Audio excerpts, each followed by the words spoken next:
अस्सलाम वालेकुम and good evening to all of you. मेरी आवाज़ आ रही है?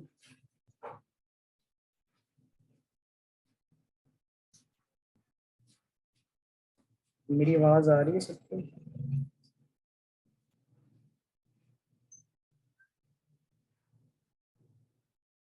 ठीक है।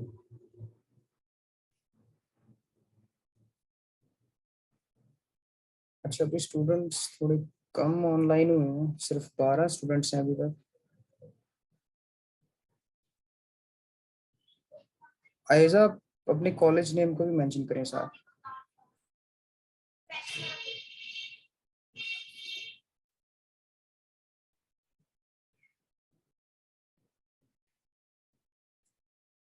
आयजा, अपने कॉलेज नेम को भी साथ मेंशन करें। अच्छा, आज का जो हमारा टॉपिक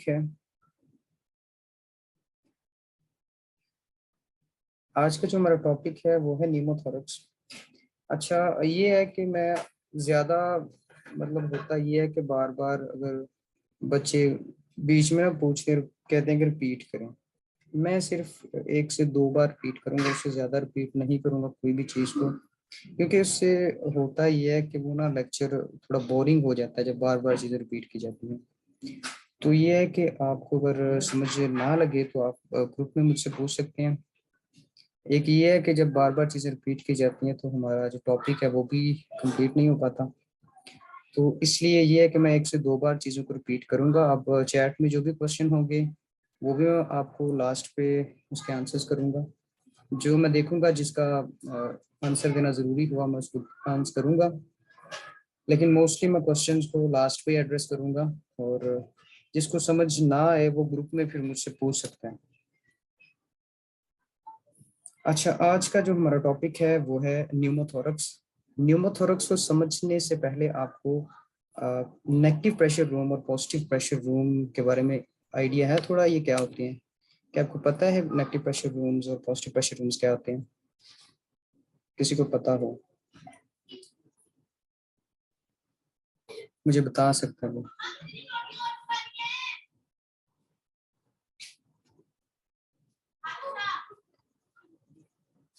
इसका पेज नंबर है, मेरे पास 629 है।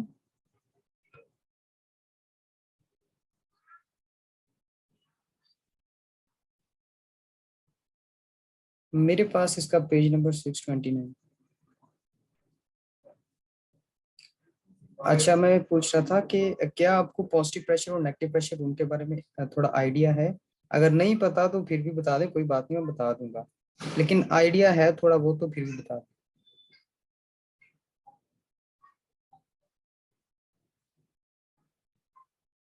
सर नहीं आइडिया कोई आपको? चलें, ठीक है। अच्छा, नेगेटिव प्रेशर रूम्स ऐसे रूम्स होते हैं जो कि जिनमें प्रेशर कम होता है। अक्सर टीबी के पेशेंट्स को हम नेगेटिव प्रेशर रूम में रखते हैं। नेगेटिव प्रेशर रूम ऐसा रूम होता है जिसमें एक तो प्रेशर कम होता है, और इसका मकसद ये है कि बाहर से मतलब जो रूम के अंदर जो इरिटेंट्स हैं, जो भी पैथोजेंस हैं, वो बाहर एनवायरनमेंट में मूव ना करें। टीबी के पेशेंट को हम इसमें नेगेटिव प्रेशर रूम में रखते हैं ताकि वो जो इरिटेंट्स हैं वो बाहर एनवायरनमेंट में मूव ना करें। ठीक है। और जो पॉजिटिव प्रेशर रूम्स हैं उनमें ये होता है कि उनमें प्रेशर ज्यादा होता है, रूम के इनसाइड प्रेशर ज्यादा होते हैं। जब प्रेशर इनसाइड ज्यादा होगा तो इन्वायरमेंट से जितने भी इरिटेंट्स हैं या जितने भी प्लूटेंट्स वगैरह हैं वो इन्वायरमेंट रूम के अंदर मूव नहीं करेंगे। ठीक है। ये मोस्टली हम जब सर्जरीज वगैरह करते हैं ऑपरेटिंग सिस्टम में, ऑपरेशन थिएटर्स में पॉजिटिव प्रेशर रूम्स डिजाइन करते हैं ताकि इन्वायरमेंट से कोई हार्मफुल एजेंट्स वगैरह वो थिएटर में दाखिल ना हो। क्योंकि जब वो एंटर होंगे तो उससे क्या होगा कि इन्फेक्शन वगैरह कॉज हो सकते हैं। इसलिए थिएटर में हम पॉजिटिव प्रेशर रूम डिजाइन करते हैं, जबकि नेगेटिव प्रेशर रूम हम डिजाइन करते हैं इसलिए ताकि जो जो रूम के प्लूटेंट्स हैं, जो रूम के इरिटेंट्स हैं वो इन्वायरमेंट में मूव ना करें, वो रूम में ही लोकलाइज्ड रहें। इसका पता चला आपको पॉजिटिव प्रेशर और नेगेटिव प्रेशर रूम का, क्योंकि ये डिस्कस करना जरूरी है, क्योंकि अभी इसकी बेस पे ये कॉन्सेप्ट आपको मिलेगा न्यूमोथोरक्स का। सर पॉजिटिव प्रेशर दोबारा बता दें। अच्छा ठीक है, अब गौर से सुन ले, अब जिसको ना समझ लगे फिर वो मुझसे ग्रुप में पूछ ले। पॉजिटिव प्रेशर रूम ऐसे रूम होते हैं जिनमें प्रेशर ज्यादा होता है, इनसाइड प्रेशर ज्यादा होता है और आउटसाइड कम होगा। इनसाइड रूम के प्रेशर जब ज्यादा होगा तो इससे क्या होगा कि जो इन्वायरमेंट, जब प्रेशर ज्यादा है तो इन्वायरमेंट में कम है, तो इन्वायरमेंट से जितने भी प्लूटेंट्स इरिटेंट्स हैं वो रूम के अंदर मूव नहीं करेंगे, क्योंकि रूम के अंदर प्रेशर ज्यादा है। ठीक है, ये हम क्यों करते हैं, ये जब हम ऑपरेशन थिएटर्स वगैरह में ये हम पॉजिटिव प्रेशर डिजाइन करते हैं, ताकि इन्वायरमेंट से जो भी प्लूटेंट्स वगैरह हैं, जो हार्मफुल एजेंट्स हैं, वो रूम के अंदर मूव ना करें और इन्फेक्शन वगैरह कोज ना हो। अभी क्लियर है आपको positive pressure room? Yes sir. फिर भी अगर किसी को समझ ना लगे तो वो मुझसे ग्रुप में पूछ सकता है। ये पेज नंबर ये लिखा हुआ 593 इसका पेज नंबर है, और मेरे पास इसका पेज नंबर है, मैं बताता हूँ, 629 है, क्योंकि मेरे पास 4 वॉल्यूम्स हैं। पॉजिटिव प्रेशर मैंने अभी बताया था, चले मैं बताता हूँ अभी।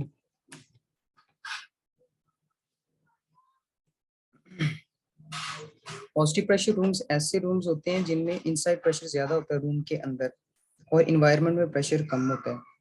जब प्रेशर ज्यादा है रूम के अंदर तो इन्वायरमेंट से जो भी प्लूटेंट्स हैं, इन्वायरमेंट में क्योंकि प्रेशर कम है तो इन्वायरमेंट से रूम के अंदर कोई भी चीज मूव नहीं कर पाती, क्योंकि रूम के अंदर प्रेशर ज्यादा है और रूम के बाहर इन्वायरमेंट में प्रेशर कम है। तो ये हम डिजाइन करते हैं ऑपरेशन थिएटर्स में। ठीक है, क्योंकि जब ऑपरेशन वगैरह हम करते हैं तो उसमें क्या पूरी बॉडी को डायसेक्ट करते हैं। ठीक है, लेप्रोटमी जब की जाए तो लेप्रोटमी पूरी बॉडी को डायसेक्ट किया जाता है। ठीक है, तो इसलिए ये पॉजिटिव प्रेशर रूम डिजाइन किया जाता है ताकि इन्वायरमेंट से जो भी हार्मफुल एजेंट्स हैं, जो भी केमिकल्स हैं, जो भी इरिटेंट्स हैं, वो रूम में एंटर ना हो, क्योंकि जब वो रूम में एंटर होंगे तो इससे क्या है कि जो भी सर्जरी परफॉर्म कर रहे हैं वो जाके उधर इंफेक्शन कॉज कर सकते हैं, तो इसलिए पॉजिटिव प्रेशर रूम डिजाइन किए जाते हैं।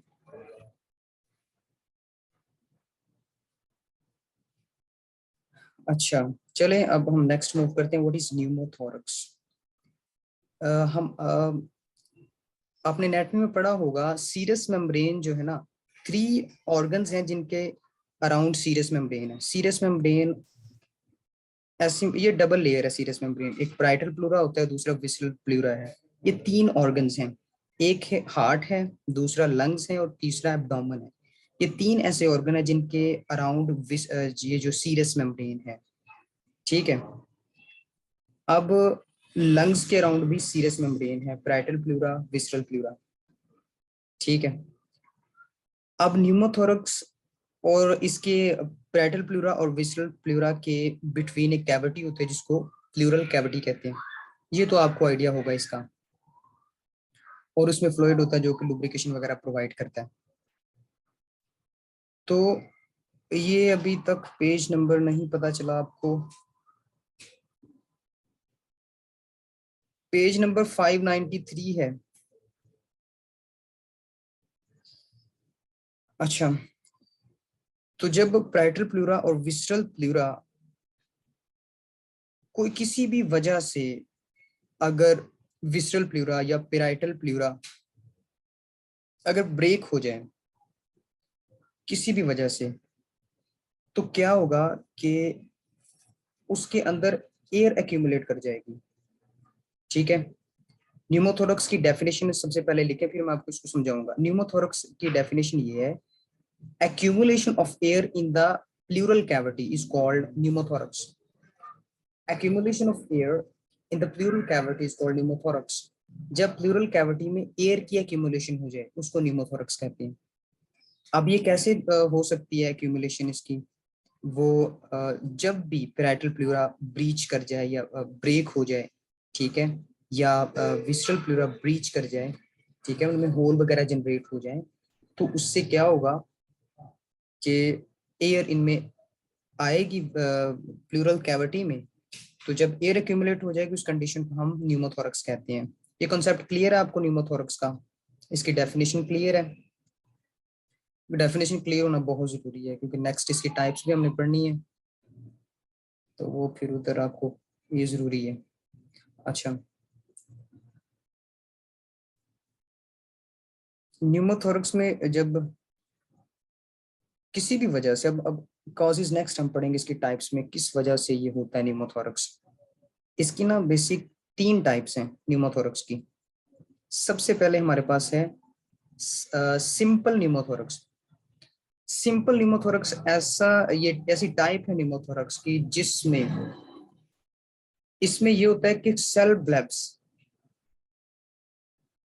सीरस मेम्ब्रेन, मैं आपको ये बता दूंगा ग्रुप में। अभी ये है कि वो लंग्स का भी आप याद रखें, वो बाद में आपको ग्रुप में बता दूंगा सीरस मेम्ब्रेन किन किन कैविटीज के अगेंस्ट, किन किन ऑर्गन्स के अगेंस्ट होती है।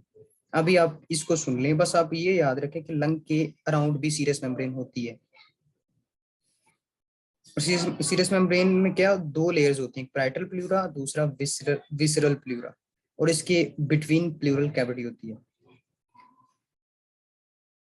अच्छा, सिंपल न्यूमोथोरक्स में ये होता है कि जब कोई भी ब्लब्स वगैरह हैं अगर, ठीक है, वो ब्लब्स अगर रप्चर हो गई, ब्लब्स कहते हैं कोई भी एक्सटेंशन वगैरह कह सकते हैं हम, अगर बन जाए किसी भी सेल के, जैसे चेस्ट कैविटी, एल्वियोलाई में अगर ब्लब्स बन गए हैं ना, ब्लब्स, मैं इसको कोशिश करता हूँ मैं ड्रा करने की, ब्लब्स क्या होते हैं।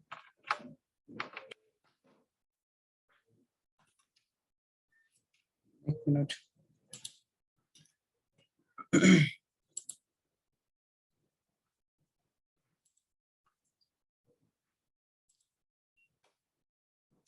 इसको मैं, अच्छा ये मैं व्हाइट बोर्ड ओपन हुआ है, ठीक है, तो ये जैसे भी, अब अगर पेंटिंग मेरी इतनी अच्छी नहीं है वैसे भी, ये जो है ना जो माउस से कर रहे हैं, ठीक है, हाथ से तो कुछ नहीं होना, माउस से हो रहा, तो इसलिए वो जैसे भी उसको एक्सेप्ट करना है आपने, ड्राइंग जैसे भी, मकसद ये है कि आपको समझ लगे बस। अच्छा, कोई भी हमारे पास एल्वियोलाई है, फर्ज कर लीजिए एल्वियोलाई का स्ट्रक्चर था, ठीक है, और ये जो प्रोजेक्शन बनी है ना ये वाली, इसको कहते हैं ब्लेब। ये जो प्रोजेक्शन बनी है, ये जो वेजिकल बने हैं, इसको ब्लेब कहते हैं, ठीक है। और अगर ये रप्चर हो गए,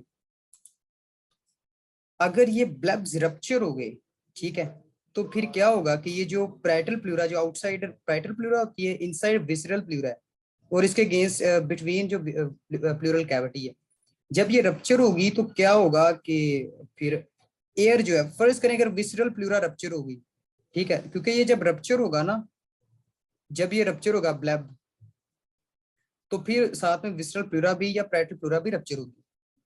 तो जब विसरल प्लूरा रप्चर हुई तो लंग्स के अंदर जो एयर थी, ठीक है, वो इसमें मूव करेगी प्लूरल कैविटी में। जब वो प्लूरल कैविटी में मूव करेगी तो इस कंडीशन को हम कहते हैं न्यूमोथोरक्स।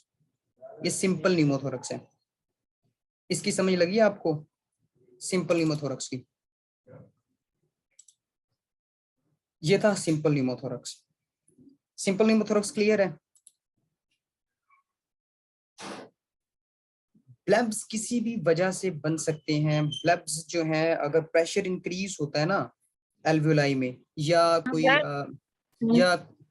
या नमूनिया की कंडीशन है, ठीक है, या टीबी की कंडीशन है, उन कंडीशंस में ब्लब्स बन सकते हैं। अच्छा, नेक्स्ट नेक्स्ट हम मूव करते हैं। नेक्स्ट है हमारे पास ट्रोमेटिक, दूसरी टाइप, ट्रोमेटिक न्यूमोथोरक्स। ट्रोमेटिक न्यूमोथोरक्स में क्या होता है? ट्रोमेटिक न्यूमोथोरक्स में ये है कि जब ट्रोमा वगैरह अगर हो गया है, ठीक है, ट्रोमा वगैरह अगर हो जाए या स्टैब वूंड हो जाए, इसमें कोई भी लंग की कंडीशन है, जैसे कि नमूनिया है, जैसे कि और भी कोई एटिलैक्टिसिस अगर हो गई है, ठीक है, तो उसमें ये ब्लब्स बन सकते हैं। ठीक है, नेक्स्ट आपको फिर वो कोई भी क्वेश्चन बाद में मुझसे पूछ लीजिएगा। अच्छा, अब है ट्रोमेटिक न्यूमोथोरक्स। ट्रोमेटिक न्यूमोथोरक्स में ये होता है कि अगर जब लेसिरेशन वगैरह होती है ना, जब गन शॉट लिखा हुआ है, ये देखिए गन शॉट लिखा हुआ है, स्टैब वुंड्स हैं। स्टैब वुंड्स में ये कट वगैरह लगे, शार्प ऑब्जेक्ट से कट वगैरह, जब नाइफ वगैरह या कोई जो भी पेनिट्रेटिंग एजेंट्स हैं, इसमें बेसिकली जो शार्प ऑब्जेक्ट्स है ना, उनकी अगर पेनिट्रेशन हो जाए, ठीक है, जैसे कि नाइफ वगैरह है, और उससे हमारे लंग डैमेज हो जाए, ठीक है, जैसे कि ये गन शॉट अगर जो बुलेट है वो लगे लंग पर, ठीक है, तो पेनिट्रेशन हो जाती है लंग में उसकी, तो उसके रिजल्ट में जो है वो ये जो सीरस मेम्ब्रेन है ये रप्चर हो जाती है। जब ये रप्चर होगी तो उसके रिजल्ट में इसमें एयर एक्यूमुलेट होगी। उसमें सिंपल ब्लड सेल्स के रप्चर होने से हो रहा है, ये सिंपल मैकेनिज्म है सिंपल न्यूमोथोरक्स में। इसमें ब्लड सेल्स नेचुरली वो बॉडी में हो रहा है, ठीक है। लेकिन ट्रोमेटिक न्यूमोथोरक्स में कोई भी पेनिट्रेटिंग एजेंट हमारी बॉडी में जब एंटर होगा तो उसके रिजल्ट में वो रप्चर होगी, ठीक है। जैसे कि ये इधर स्टैब वुंड्स लिखा, स्टैब वुंड्स का मतलब है जब किसी भी शार्प ऑब्जेक्ट से, जैसे कि नाइफ वगैरह, उससे अगर जो कट कट वगैरह लग जाए, उससे ट्रॉमा वगैरह हो जाए, ठीक है, उससे हो सकता है ट्रोमेटिक न्यूमोथोरक्स। गन शॉट से हो सकता है, ठीक है, या हम कोई इन्वेसिव थोरेसिक प्रोसीजर्स कर रहे हैं, जैसे थोरासेंटिसिस है, ठीक है, या इंसर्शन ऑफ सबक्लेविन लाइन है, जब ये इंसर्ट कर रहे होते हैं तो उसके रिजल्ट में भी ये रप्चर हो सकती है सीरस मेम्ब्रेन। तो जब ये रप्चर होगी तो सीरस मेम्ब्रेन रप्चर होगी, तो फिर जब एयर एक्यूमुलेट होगी प्लूरल कैविटी में, तो उस कंडीशन को हम कह देंगे कि ये ट्रोमेटिक न्यूमोथोरक्स है। क्लियर है ट्रोमेटिक न्यूमोथोरक्स? अच्छा अच्छा, एक है न्यूमोथोरक्स और दूसरा होता है हीमोथोरक्स। हीमोथोरक्स अगर जो प्लूरल कैविटी है ना, अगर ब्लड की एक्यूमुलेशन हो जाए ना प्लूरल कैविटी में, उस कंडीशन को कहते हैं हीमोथोरक्स। इसका डिफरेंस आपको पता होना चाहिए। जब प्लूरल कैविटी में एयर एक्यूमुलेट होगी तो उसका हम न्यूमोथोरक्स कहेंगे, लेकिन जब ब्लड एक्यूमुलेट होगा उस कंडीशन को हम हीमोथोरक्स कहेंगे, ठीक है। तो जब ये पेनिट्रेटिंग ट्रॉमा जो है ना, ट्रोमेटिक ट्रॉमास जो हैं, ट्रोमेटिक न्यूमोथोरक्स जो हैं, ठीक है, इनमें हीमोथोरक्स भी होता है, क्योंकि वो स्टैब वुंड्स वगैरह या गन शॉट वगैरह से ये डेवलप होते हैं, तो उसमें फिर ब्लड वगैरह भी उसमें, क्योंकि वेन्स भी या आर्टरीज भी रप्चर हो सकती हैं उसमें, तो इसलिए ब्लड भी एक्यूमुलेट हो जाता है, तो उस कंडीशन को हम हीमोथोरक्स कहते हैं। ये क्लियर है आपको ट्रोमेटिक न्यूमोथोरक्स? इसकी बस आपने जो मैंने डेफिनेशंस बताई हैं, जो जितना मैंने बताया बस इतना काफी है, बाकी आगे इसको, ठीक है, ठीक है। ये है ट्रोमेटिक न्यूमोथोरक्स। थर्ड इसकी टाइप थर्ड इसकी टाइप है टेंशन न्यूमोथोरक्स। टेंशन न्यूमोथोरक्स क्या होता है? अच्छा, टेंशन न्यूमोथोरक्स जो है ना, ये जो दो हमने अभी डिस्कस किए हैं ना, इन दोनों की कॉम्प्लिकेशन भी हो सकती है, ठीक है, इन दोनों की कॉम्प्लिकेशन भी हो सकती है। अब इसमें होता क्या है? इसमें होता ये है कि जब किसी भी वजह से जब हमारी चेस्ट वॉल जो है वो उसमें वूंड वगैरह हुआ, या किसी भी वजह से उसमें कोई होल वगैरह क्रिएट हुआ, कोई स्पेस क्रिएट हुई जिससे एयर मूव कर सकती है चेस्ट कैविटी में, ठीक है, तो इसमें ना वन वे वॉल्व क्रिएट होता है। वन वे वॉल्व क्रिएट होता है।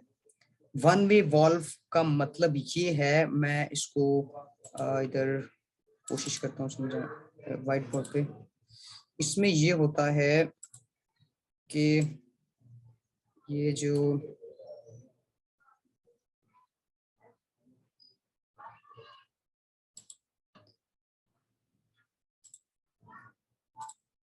अच्छा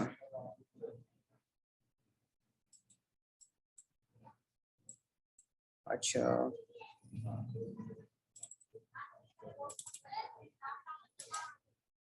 अच्छा, चलें ये ना अभी मैं इसको वैसे ही आपको बता देता हूँ इसके बारे में क्या होता है।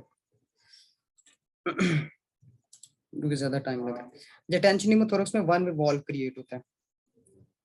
वन वे वॉल्व का मतलब क्या है, वो शायद इधर ना थोड़ा मसला हो रहा है, तो इसलिए शायद ये थोड़ा सा हैंग हो रहा है लैपटॉप, तो इसलिए थोड़ा वर्किंग जो है स्लो कर रहा है, इसलिए इसमें फंक्शन प्रॉपर ओपन नहीं ठीक तरह से हो रहे। तो मैं आपको ऐसे ही बता देता हूँ टेंशन न्यूमोथोरक्स क्या होता है। टेंशन न्यूमोथोरक्स में यह है कि वन वे वॉल्व क्रिएट होगा। वन वे वॉल्व का मतलब है कि जो चेस्ट वॉल रप्चर होगी किसी भी वजह से, अब एयर एंटर होगी, ठीक है, एयर जब एंटर होगी ना चेस्ट वॉल में, तो एयर एंटर तो होगी लेकिन बाहर नहीं निकल रही, इसको कहते हैं वन वे वॉल्व। ये वन वे वॉल्व क्रिएट होता है, ठीक है। एयर एंटर हो गई है लेकिन बाहर नहीं निकल रही, तो ये टेंशन न्यूमोथोरक्स जो है ये बहुत इमरजेंसी सिचुएशन है, इसको फौरन ट्रीट करना पड़ता है। अब इसका क्या, इसको कैसे ट्रीट करते हैं वो भी हम पढ़ेंगे, ठीक है। टेंशन न्यूमोथोरक्स की समझ लगी है। अब होता क्या टेंशन न्यूमोथोरक्स, जब जब एयर जाती है, ये देखें ये है टेंशन न्यूमोथोरक्स, एयर की इंस्पायरेशन हुई, इंस्पायरेशन हुई, वन वे वॉल्व पे क्रिएट, ये देखें एयर की एंट्रेंस हो रही है, लेकिन एयर फिर बाहर नहीं आ रही, फिर उसमें उसके अंदर ही रह रही है, ठीक है। वन वे वॉल्व क्रिएट हुआ है, अंदर जाएगी लेकिन फिर बाहर बाहर नहीं आएगी उस होल से, ठीक है। फिर क्या होगा, ये जो हमारा ट्रेकिया है ना मिड लाइन से डिस्प्लेस कर जाएगा, ट्रेकिया डिस्प्लेस कर जाएगा फिर, क्योंकि ये इसमें फिर प्रेशर जो डेवलप हो जाएगा ना, ऑक्सीजन आ रही तो प्रेशर डेवलप हो जाएगा, उस प्रेशर से फिर क्या होगा, उसका प्रेशर में ये जो मीडियास्टिनम है ना, इधर इधर मीडियास्टिनम भी होता है, वो बताऊंगा मैं मीडियास्टिनम क्या होता है। मीडियास्टिनम में ना कुछ स्ट्रक्चर्स होते हैं, जैसे कि हार्ट है, जैसे कि हमारे एल्वेओलाई है, सॉरी एओर्टा है, और दूसरे भी हमारे स्ट्रक्चर्स इसमें पड़े होते हैं मीडियास्टिनम में, वो भी कंप्रेस हो जाते हैं, वो भी अपना फंक्शन परफॉर्म अच्छे से नहीं कर पाते मीडियास्टिनम में, क्योंकि ये प्रेशर कंप्रेस कर रहा है बिल्कुल इनको, क्योंकि क्योंकि ये और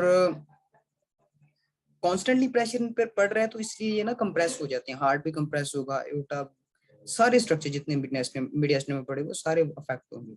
और ये देखें, जो ये इधर देखें, ये जो मीडियास्टिनम है, ये जो ट्रेकिया ये मिड लाइन पे है, लेकिन इधर देखें ये जो ना ट्रेकिया ये डिस्प्लेस हो गया, ये ऑपोजिट साइड को ना मूव कर गया है।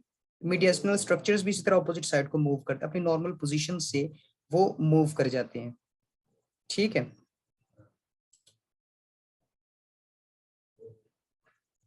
मीडियास्टिनम बिल्कुल ये लंग्स के बिटवीन जो एरिया है, ठीक है, उसको मीडियास्टिनम कहते हैं, और इसमें हार्ट हमारा पड़ा होता है, बहुत मेजर ऑर्गन इसमें पड़ा होता है। इसके अलावा जो हमारे जो जितने भी एओर्टा है, हमारी जो लार्ज वेसल्स हैं, aorta, superior vena cava, inferior vena cava, वो भी मीडियास्टिनम में लाई करता है, ठीक है। ये था हमारा टेंशन न्यूमोथोरक्स। आपको ये टाइप्स जो है हमने 3 डिस्कस की, इनकी समझ लगी आपको, इनकी समझ लगी सबकी, ठीक है। जिसका कोई भी सर ये जो क्वेश्चन, टेंशन जी जी, टेंशन न्यूमोथोरैक्स है, इसमें मतलब लंग्स, मतलब लंग्स के अंदर इतना ज्यादा प्रेशर हो जाए, एक्सपैंड हो जाएंगे, जो उसके ऑर्गन्स वगैरह पड़े हैं उन पर भी प्रेशर पड़ेगा। बिल्कुल बिल्कुल, ये ना फिर चेस्ट अगर कैविटी में कोई भी होल क्रिएट हो गया है, तो उधर से एयर आती है बाहर से, और वन वे वॉल क्रिएट होता है, और लंग्स पर फिर प्रेशर पड़ता है, लंग्स का जो जितनी भी हमारी चेस्ट कैविटी उसमें प्रेशर रेज कर जाता है, और फिर दूसरे स्ट्रक्चर्स भी कंप्रेस होती हैं। अच्छा, लेसिरेटेड लंग्स का मतलब है जो भी वुंड्स वगैरह है ना, जो लंग्स पर जैसे कि मैंने अभी बताया था स्टैब वुंड्स होते हैं, स्टैब वुंड्स में क्या, कोई भी शार्प ऑब्जेक्ट्स जो है ना वो रप्चर कर देते हैं सीरस मेम्ब्रेन को, तो वो स्टैब वुंड से, स्टैब वुंड्स को ही लेसिरेटेड वुंड्स भी कहते हैं। ये वुंड्स की टाइप्स हैं जिसमें लेसिरेशन है, और भी इसकी काफी टाइप्स हैं। तो लेसिरेटेड लंग्स तब उसी वक्त डेवलप होते हैं जब स्टैब वुंड्स वगैरह से लंग्स डैमेज हो, वो लेसिरेटेड लंग्स हैं। नेक्स्ट हम मूव करते हैं, अगर किसी का क्वेश्चन हो ना टाइप्स के रिलेटेड, तो आप मुझसे ग्रुप में पूछ सकते हैं। नेक्स्ट हम मूव करेंगे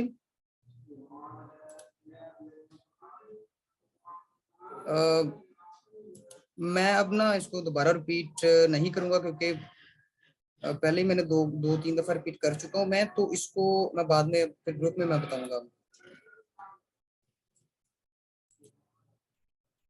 अच्छा, ओपन न्यूमोथोरक्स इसमें लिखा हुआ है, ओपन न्यूमोथोरक्स ट्रोमेटिक न्यूमोथोरक्स में। ओपन न्यूमोथोरक्स वो होता है जब चेस्ट, ये इसकी इसी की टाइप सब टाइप कह सकते हैं ट्रोमेटिक न्यूमोथोरक्स में, ओपन न्यूमोथोरक्स ये सब टाइप है ट्रोमेटिक न्यूमोथोरक्स, जिसमें चेस्ट वॉल में भी होल क्रिएट हो जाता है। और टेंशन न्यूमोथोरक्स में क्या था, वन वे वॉल था, एयर आ रही थी, एक्सपेल नहीं हो रही थी। ओपन न्यूमोथोरक्स में क्या होता है, एयर इन भी होती है और आउट भी होती है, ठीक है। ओपन न्यूमोथोरक्स में ये होता है, और ये सब टाइप है ट्रोमेटिक न्यूमोथोरक्स की। नेक्स्ट हम मूव करेंगे क्लिनिकल मैनिफेस्टेशंस की तरफ। अच्छा, क्लिनिकल मैनिफेस्टेशंस जो है ना, अब आई थिंक आपको समझ लग गई होगी, फिर भी आपको समझ ना लगे तो मुझसे पूछ लेना ग्रुप में। क्लिनिकल मैनिफेस्टेशंस इसकी डिस्कस करते हैं। क्लिनिकल मैनिफेस्टेशंस इसकी दो तीन जो है वो थोड़ी डिफरेंट है। उसमें क्या होता है, सबसे पहले जो है ना, सिंपल न्यूमोथोरक्स की अगर बात करें तो ट्रेकिया मिड लाइन पे होगा सिंपल न्यूमोथोरक्स में, क्योंकि उसमें जो चेस्ट कैविटी उसमें प्रेशर नहीं, उसमें उसमें लंग्स पे प्रेशर ही नहीं पड़ता सिंपल न्यूमोथोरक्स में, ठीक है। उसमें क्या होता है, ट्रेकिया मिड लाइन पर ही रहता है, ठीक है, ट्रेकिया मिड लाइन पर रहेगा, और ब्रेथ साउंड्स एब्सेंट होते हैं। ये बहुत इंपॉर्टेंट चीज है, ये एमसीक्यूज भी आता है, न्यूमोथोरक्स में ब्रेथ साउंड्स एब्सेंट होते हैं।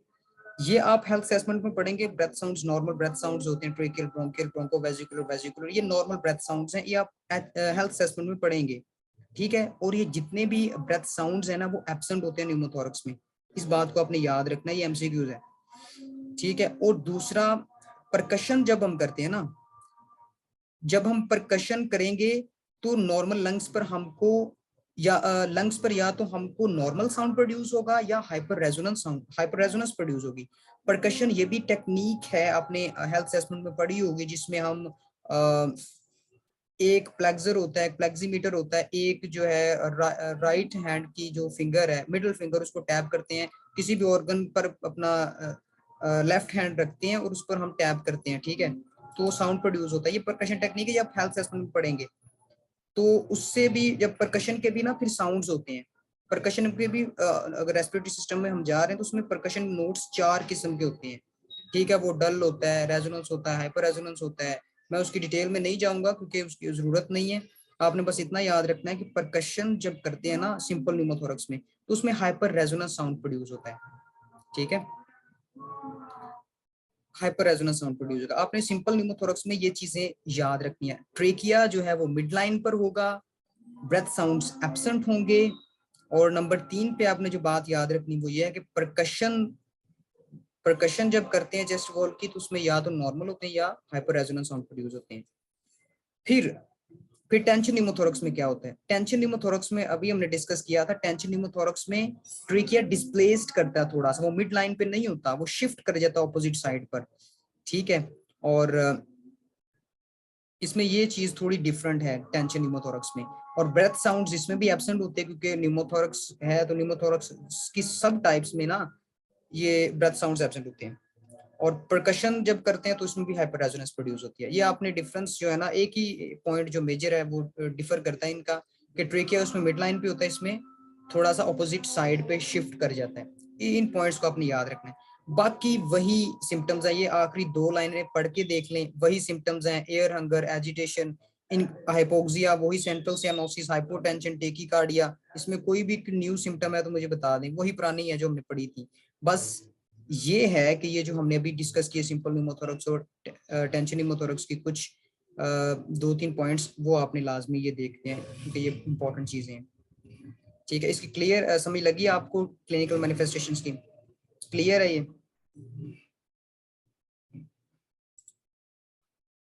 ठीक है। नेक्स्ट हम मूव करते हैं मेडिकल मैनेजमेंट की तरफ। इसकी मैनेजमेंट क्या है, इसकी मैनेजमेंट बहुत इंपॉर्टेंट है।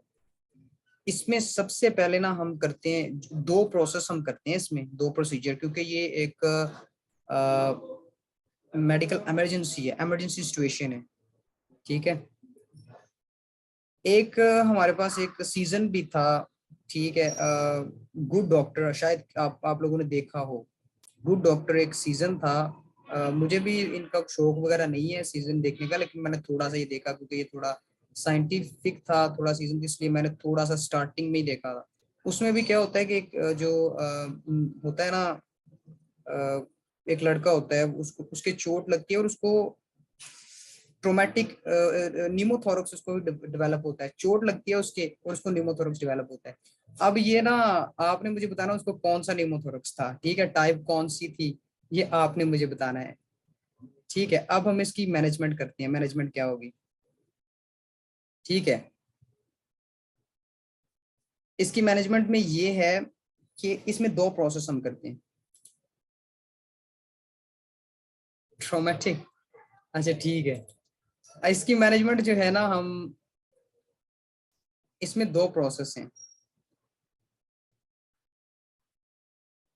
आई थिंक इधर वो आपकी बुक्स पे होगा, इधर जो है ना वो इधर आई थिंक मैं इसको ऐड करना भूल गया हूँ, इस ये जो कब पेपर था, लेकिन आपकी आपकी बुक्स पर लिखा होगा। अब सुन लें, दो दो इसमें ना वो है हमारे पास प्रोसीजर्स।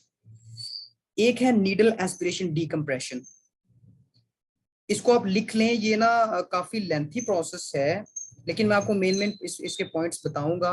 2 पॉइंट्स आपने बस 2 प्रोसीजर्स हैं वो अपने याद रखें। एक है नोट कर लें इसको, needle aspiration decompression. Needle aspiration decompression में क्या होता है, अच्छा ये ना हमारा टाइम आउट हो रहा है, तो अब मैं एक लिंक शेयर करता हूँ, उसको ज्वाइन करें और उधर फिर मैं आपको डिटेल में बता दूंगा, क्योंकि अगर मैंने भी स्टार्ट किया फिर कंप्लीट नहीं होगा, तो मैं दोबारा लिंक शेयर करता हूँ दूसरा, उसको ज्वाइन करें।